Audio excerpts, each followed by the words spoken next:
America's pastime is, was, and always will be shooting. Hello everyone, Finn and Flask here. So today we're going to be talking about patching. Okay, there's two things to consider when it comes to patching. One is material and the other is thickness. And there are reasons why you need to be aware of both. When it comes to patching, generally speaking, you want to use natural materials like linen, cotton, maybe even leather. Some people use leather. It's kind of an old school way of doing things, and I don't see too many people do it these days, but leather is something that people used in the past. Before we get into the meat of the video, if you wish to support the channel, you should check out my eBay store where I sell muzzleloading accessories. It'll be linked in the description. You can purchase pillow ticking at your average arts and crafts store. You can buy pre-cut pillow ticking in a circular form. One of my friends likes to use 100% cotton swabs, and then you can buy linen as well. If you're starting, generally speaking, at most stores, you can buy pre-cut, pre-lubed patches. Those patches are generally 0.015 thick, okay? And that's a reasonable place to start. But once you get more into it, generally speaking, you're talking around 0.018. That's what most pillow ticking is, okay? So you have this, and that's about 0.018 thick. And the reason why the thicknesses matter is because it makes the ball tighter in there. Certain guns like things tighter and looser. So basically, you need to play with your patching to figure out exactly what your gun likes. This cotton patch and this linen patch are generally around 0.010 thick. So those are good to have if you're having oversized balls, if you're doing like a 495 or something like that. But you still may want to go with something thicker.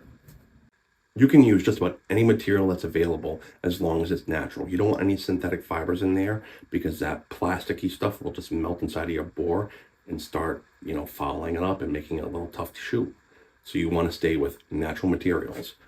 Some people even cut denim. That's generally thicker. That's usually around 0.02, 0.22, 0.24. Sometimes you might need that if you really need to seed it into the bore. Okay, another thing that you have to consider with patching is the shape of the rifling. The shape of the rifling has an effect because some rifling is just a little square. It's like that at the end, just square and nice and shallow. And some rifling is rounded on the inside. And the rounded stuff is generally needing thicker patches. Generally, if you have the shallower, more squared off rifling in the end of your barrel, that is probably better for thinner patching. And then you may want to start experimenting with thicker patching if you have the rounded barrel, the rounded rifling that's much deeper, because you want to get a good seal and engage that rifling to get it to go out. You can come about patching in two ways. You can buy it in bulk, say pillow ticking from an arts and crafts store, or you can buy the pre-cut patches, or you can pre-cut them yourself. You can just kind of get a hole cutter and cut a circle for you to have, or you can just cut it in place, taking a strip of pillow ticking like this, putting it in, you can push it down, then cut it with a knife, just cut it quick, easy, and it's rounded. You can just cut squares and just pop a ball in and put it down too. It doesn't really matter all that much in my opinion, but that's for plinking. If you're doing extreme accuracy stuff, which is where different diameters of patching will come into play, you probably want it to fit perfectly.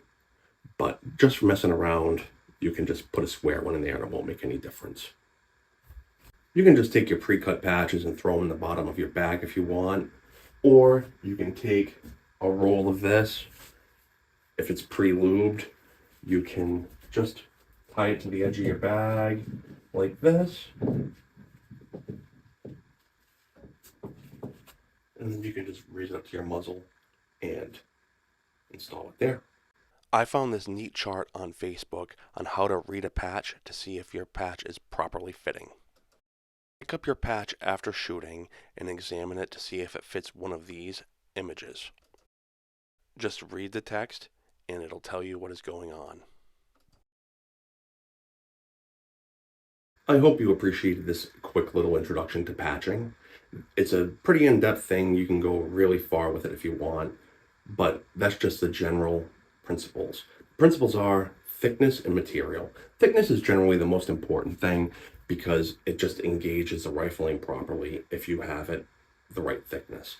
So think thickness before anything when it comes to patching, and you may have to play with your rifle to get the proper patch. Thank you very much for watching. I would really appreciate it if you liked, shared, and commented on my videos. Everything's up for discussion, and anything you want to talk about, I would like it quite a bit. So thank you very much for watching, and have a wonderful day.